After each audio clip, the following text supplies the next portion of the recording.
আমার খবর। এশায়ার শুনানির নামে চরম হয়রানির অভিযোগ উঠল রেলের অবসরপ্রাপ্ত ৭৬ বছরের বৃদ্ধ সত্যপদের। ঘটনাটি ঘটেছে শনিবার দুপুরে বীরভূমের রামপুরহাটে।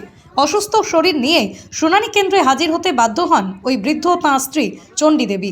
অভিযোগ, নির্বাচন কমিশনের আপলোড করা তালিকায় সত্যপদের নাম নেই, তবুও তাকে এবং তাঁর স্ত্রীকে এশায়ার শুনানির নোটিশ পাঠানো হয়। পরিবার সূত্রে জানা গেছে, সত্যপদ আগে রেলে কর্মরত ছিলেন এবং 2002 সালে কর্মসূত্রে মোগলসরাইয়ের বসবাস করতেন। বর্তমানে তিনি রামপুরহাট পৌরসভার 13 নম্বর ওয়ার্ডের বাসিন্দা। অসুস্থ অবস্থায় বৃদ্ধকে শুনানি কেন্দ্রে হাজির হতে হওয়ায় ক্ষোভ প্রকাশ করেছেন স্থানীয় বাসিন্দারা। তাদের অভিযোগ, এশায়ারের নামে অকারণে প্রবীণ ও অসুস্থ মানুষের হয়রানি করা হচ্ছে। এই ঘটনার মাধ্যমে আবারও এশায়ার প্রক্রিয়ায় স্বচ্ছতা ও মানবিকতা নিয়ে প্রশ্ন উঠল। আপনার তো শারীরিক অসুস্থতা আছে নাকি? হ্যাঁ শারীরিক অসুস্থতা আছে। আচ্ছা, কি করবো, বয়স হয়েছে। কি অসুবিধা আপনার? কি কারণে ডেকেছে আপনাকে আজকে নোটিশ হিয়ারিং এ? আমি জানি না, ও আমার বউ জানে। আপনার বাড়ি কোথায়? বাড়ি এখানে। কি নাম আপনার? আমার নাম চণ্ডী দেবী। চণ্ডী দেবী। হ্যাঁ, কিসের জন্য ডেকেছে আজকে হিয়ারিং এর নোটিশ হিয়ারিং এ? ওই ভোটার কার্ডে কি ওই সবই নোটিশ দিয়েছেন বাস। বাড়ি কোথায় আপনাদের? আমার বাড়ি হচ্ছে 13 নম্বর ওয়ার্ডে, আর আমি আগে থাকতেন, ইনি চাকরি করতেন মোগলসরাই।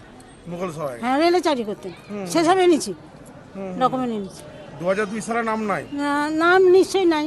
তবে আচ্ছা আচ্ছা, সেই সময় আপনারা মুঘলসরাই ছিলেন? হ্যাঁ, আচ্ছা, অসুস্থ আছেন তো নাকি? এখন ইনি খুবই অসুস্থ, মানে কি হয়েছে ওনার? সুগার, প্রেশার, যা মানে পায়খানার সঙ্গে রক্ত বেরোনো, তারও সার্টিফিকেট এনেছি।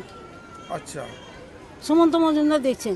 এদের তো অসুস্থ মানুষদের তো বাড়িতে যাওয়ার কথা। হ্যাঁ, কথা ছিল, কিন্তু বলছে 85 বছরের ওপরে হলে তবে বাড়িতে যাবে। কার বছর 85 বছরের উপরে? হ্যাঁ। না না, অসুস্থ ব্যক্তিদের বাড়িতে মানুষ বিএলওরা যাবে, নির্বাচন কমিশনের নির্দেশই রয়েছে। ও, এই অসুস্থভাবে আসতে হলো ওনাকে। হ্যাঁ, খুবই কষ্ট। খাইনি, আমরা একখানা রুটি খেয়ে এলাম ভয়ে। এই যে মানুষের হয়রানি, কি বলবেন? কি বলবো বলুন, কি বলবো? ভোটার কার্ড আছে, সমস্ত ডকুমেন্ট আছে আমার কাছে, পিপিও সব ডকুমেন্ট আছে। তারপর ডেকেছে।